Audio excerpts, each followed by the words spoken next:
যুক্তরাষ্ট্রে ক্রিকেট বিশ্বকাপের মাঝেই কোপা আমেরিকার আগমনী বার্তা।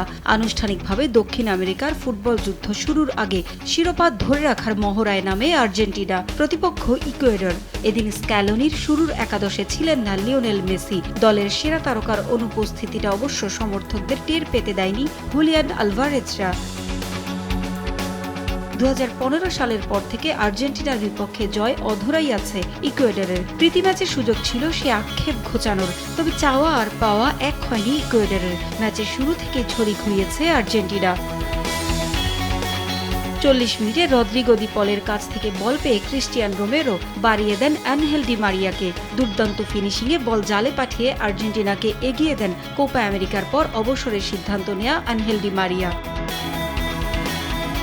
44 মিনিটে দ্বিতীয় গোলটিও প্রায় পেয়ে গিয়েছিলেন এই আর্জেন্টাইন তারকা, তবে ফ্রি কিক থেকে অল্পের জন্য গোল করতে পারেননি এই অভিজ্ঞ ফুটবলার।